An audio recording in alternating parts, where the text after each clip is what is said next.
if you had to rank the importance 1 to 10, ongoing sales training for real estate agents, what would you rank? 1,000,000. Go bigger. Go bigger. At least 1,000, right? Yeah.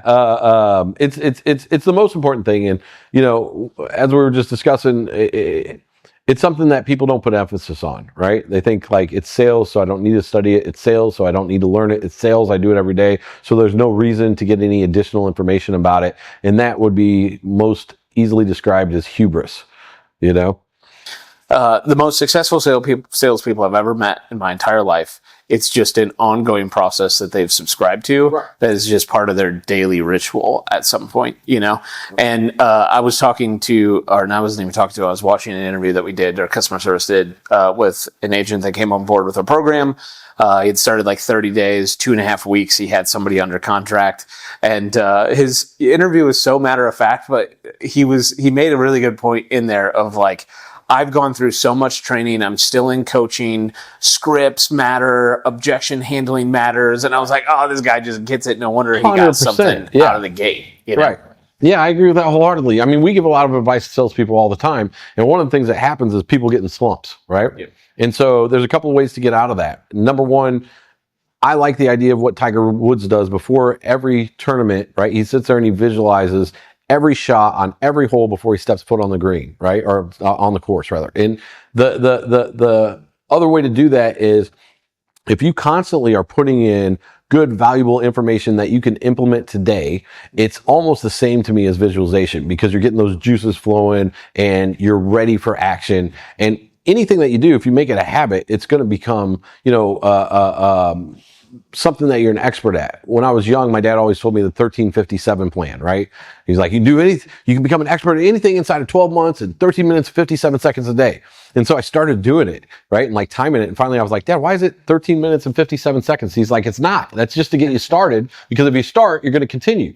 And the one thing that I've picked up on, and this is something that, in previous jobs, I've had situations where you don't sell the exact same thing every single day. When you're in real estate, you are selling yourself and you're selling houses, and it can become kind of like a Groundhog Day situation where people start experiencing burnout or lack of motivation or whatever you want to put your hand on, right, after a certain amount of time, right? And the only thing that I've ever seen really work is constantly putting new stuff in, whether it be motivational stuff like Tony Robbins, but on the sales side, the training, if you learn just a different way to handle an objection, like Brian Moses talked to me one time about, he's had it 1,000 times in his real estate career where people will be like, okay, we're just going to sit back, we're going to pray about it, right? And that's a common thing that a lot of people do, right? Yeah, it's an objection. Like, I want to pray about it, yeah, right? Yeah. Which is a put off. And he was like, he's Brian, so he was like,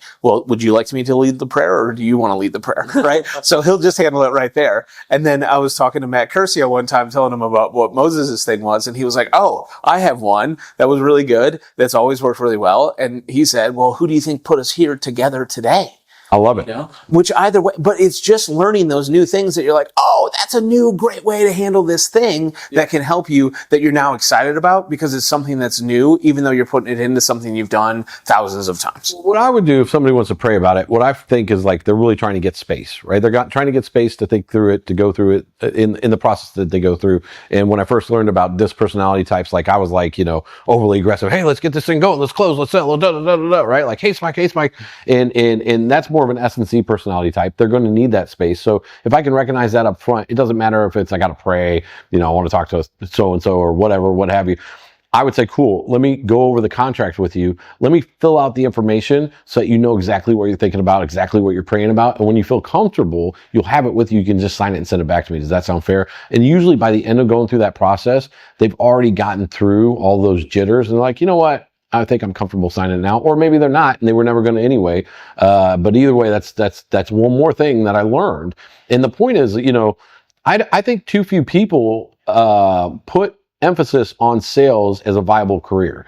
If you were going to go be an HVAC guy, you'd have to go through an apprenticeship, right? And it's a viable career. It's something you're going to have to fall back on for the rest of your life. It's the same with, any type of trade.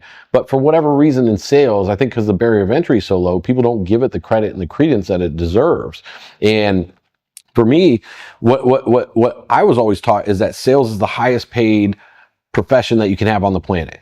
And, I've never checked that out. So I still assume it's true, but I remember I was a kid, right? Yeah, I was a kid. I was like, that's not possible. How's that possible? Higher than a Major League Baseball player? Yep, higher than that. Well, what sales? Finally, it was commission-based arm sales was the answer that I got. But again, you can check it if anybody's curious. But because of that, it changed my paradigm and my thought on sales, right? It's a viable career. In any type of viable career, you should have continued education. You have continued pursuit of excellence and expertise at that, because the only desire that everybody should have is to be the absolute best that they could possibly be at whatever it is they're doing, because that's a life habit that you develop, right? And like we were talking this morning in the sales team, the only reason to have a goal is to become who you need to become in the achievement of that goal. It's not the goal itself. Yes. And I think a lot of people mix that up and become like, they hit something and then they have this lull afterwards that they don't know where it came from. But you were really excited about the race, not necessarily the finish line. Right. But you thought it was the finish line the entire time until you crossed the finish line and you're like, oh, the race was pretty damn fun. Like how many of those, Super Bowl champions, like they get their ring and they're like, this is it? Like that's it, that's all? I'm going to Disneyland. Right? But then after that, it's like, ooh, huge crash, right? Like how many people get a massive chunk from selling their business? Same thing. Like right afterwards, they're like, ooh, Qasim was talking about that. He was like, I was so excited. It was amazing. Or so was, what's his name? Hermosi. Oh, right? Yeah, maybe it was Hermosi that I'm actually mixing the conversation up with. Like it was cloud nine for like a day or two. And then after that, it was like, okay, life's back to normal. Nothing really has changed, right? And so it's the process of who you become that really determines. And I think that that's a beautiful thing. I think that that's one of the things that makes life interesting is having good work, having work that is challenging, right? I don't think we're meant to have it easy. We're designed to do hard things, right? I was watching some psychologist and they said that whenever somebody's depressed, there's some specific psychiatrist that says she prescribes them the 300 diet. Right? Or the 300 challenge. She's like, go do something hard with your body. Go out and climb a mountain. Go out and climb a hill. Like go out and hike. Whatever you're capable of doing, do something hard, because that is what we get a lot of feeling of significance and satisfaction from. And I think it's the same thing in business. I used to begrudge business to an extent, especially in the sales side, because it's such a roller coaster, right? I remember this one guy in my market, he started a real estate company and he was really, really rich already. And I was like, wow, I would love to be able to start a real estate company from that position to where it didn't matter. But the reality is I could feel like that now if I just chose to, it's a perspective. But the reality of it is like, then you don't get that aspect of it, right? Yeah. Which is the hard part, which is the challenge. And it's the vigorous pursuit of business that I think is addicting over time, right? Like I think about it often, is there ever a time that I want to stop? And the thought of stopping is scary.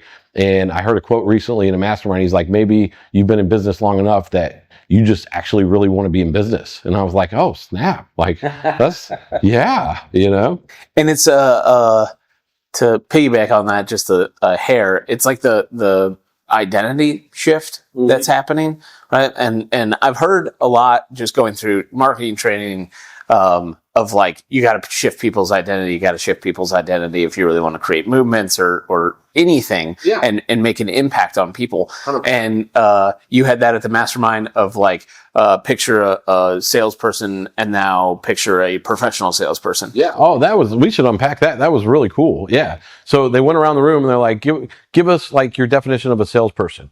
And it was like, oh, silver tongue, self-serving, slick person. And it went on. And it was way even less flattering. And he's like, now give me your definition of a professional salesperson. They're like, helpful, somebody who's a servant leader, somebody who, adds value. And he's like, okay, now which one, if you're a salesperson, would you want to be? And everybody's like, the second one. He's like, that's what we're here to talk about today. In fact, I got that guy's book. I want to talk about, just touch on that a little bit.